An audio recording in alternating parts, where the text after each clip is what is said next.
வணக்கங்கள், வாழ்த்துக்கள். குரு வாழ்க, குவலயம் வாழ்க, பயிர் வாழ்க, பல்லுயிர் வாழ்க வாழ்க. ஓம் காளி ஜெயகாளி, ஜெய ஜெயகாளி, ஓம் காளி ஜெயகாளி, ஸ்ரீ தட்சிணகாளி.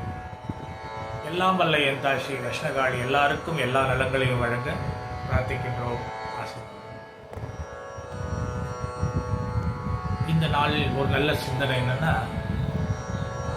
பூர்வ ஜென்ம வாசம் அப்படின்னாங்க.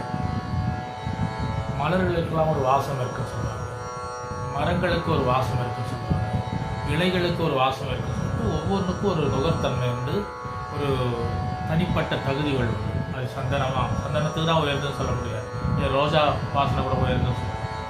ஜவ்வாது, புனுகு, மல்லி, இது பூவில் கூட நிறைய விஷயங்கள் சொல்லுவாங்க. இதெல்லாம் இருந்தாலும் மனிதனுக்குள்ள ஒரு வாசம் இருக்குது. என்ன சொல்லப்போனால் ஒவ்வொரு உனக்குள்ளும் ஒரு வாசம் இருக்குது. அந்த வாசம்தான் சொல்ல ஒரு ஒளிவட்டம் இருக்குது அப்படின்னு கேள்விப்பட்டிருக்கீங்க. ஒவ்வொரு மனுஷனுக்கும் அந்த ஒளிவட்டத்தை வச்சு தான் அவனுடைய கேரக்டர் இருக்கும், ஞானங்கள் தெரியும், அவனுடைய குறைநிறைகள் இருக்கும். ஏன் மகான்களுக்கெல்லாம் மேலே ஒரு ஒளிவட்டம் வர்றாங்கன்னா, ஞானிகளுக்கு தவம் பண்ணோம்னா ஒரு அடர்த்தியான ஒளிவட்டங்கள், வண்ண வண்ண ஒளிக்கதிர்கள் இருக்கும். அதே போல் வாசம் வரும். இந்த வாசம் அப்படின்னா எல்லாருக்கும் இருக்குன்னா இப்படி ஒவ்வொருத்தரும் இருக்கும். சில பேருக்கு அது நாற்றம்ன்றான், சில பேருக்கு துர்நாற்றமாக. நாற்றம்னாவே வாசம் தான். அந்த நாற்றம்ன்றது நல் நாற்றமாக இருக்கும், சில துர்நாற்றமாக இருக்கும். சில பேர்கிட்ட கிட்டே போக முடியாது, சில பேர் வாசமாக இருக்கும். ஆனால் ஞானிகள் அப்படின்னா தபசிகள் அப்படின்னு ஒன்று இருப்பாங்க இல்லையா. அதே போல் பூர்வ ஜென்ம புண்ணியத்திலே பிறக்கும் போதே அவங்க ஒரு தெய்வ சாதனையோடு வந்திருப்பாங்க.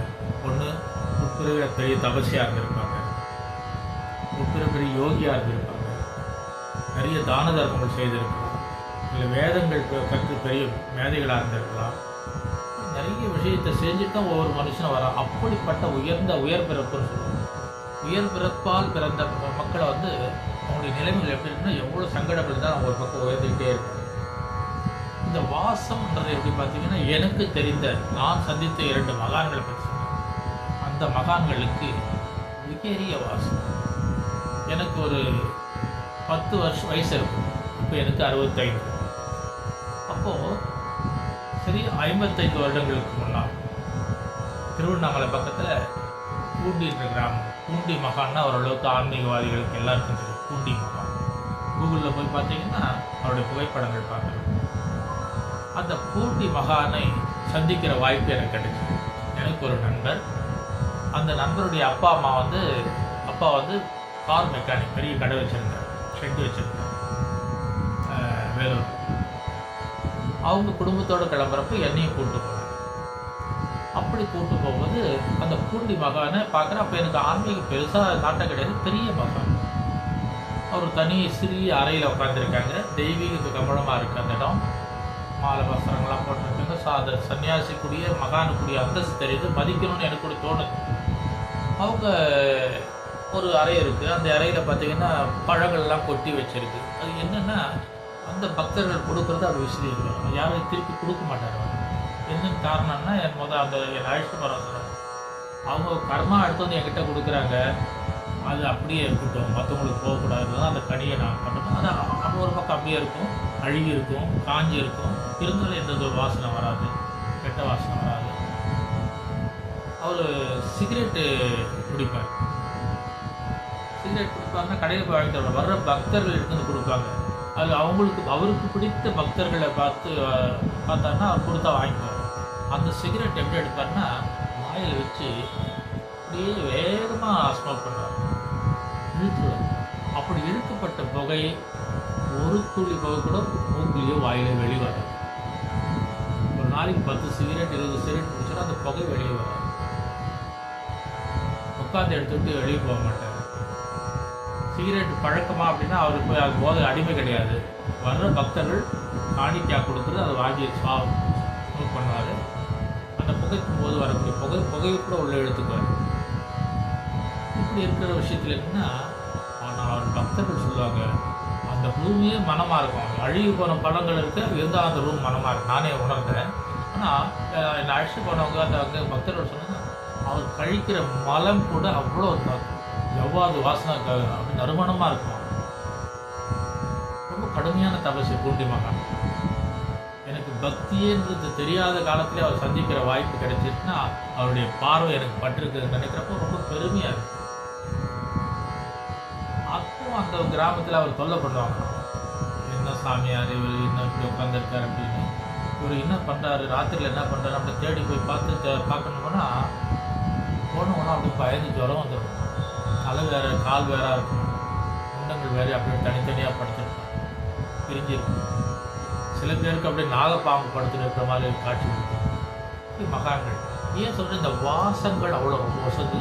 இவங்க குளிக்கிறதே இல்லை, இது எவ்வளோ விஷயத்துலையும் குளியல் கிடையாது, அந்த இடத்த விட்டு எழுதுகிறது கிடையாது.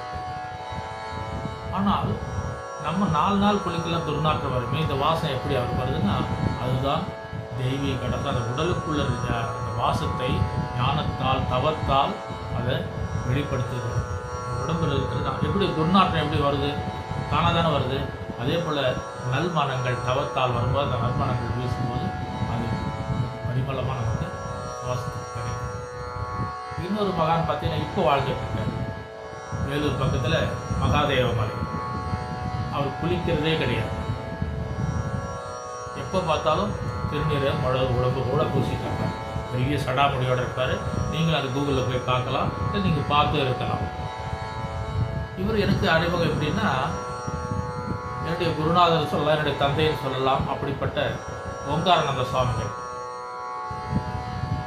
அவருடைய நட்பினால் அவருடைய சாகசத்தில் அவரை சந்திக்கிற வாய்ப்பு கிடைச்சிது. எனக்குரிய ஒரு 20 வருஷத்துக்கு முன்னால் அவர் குளிக்கிறது கிடையாது. இப்போ மகாதேவ மலை ரொம்ப பெருசாக கட்டியிருக்கார், ரொம்ப பிரம்மாண்டமாக போயிட்டு வளர்ச்சிகள்.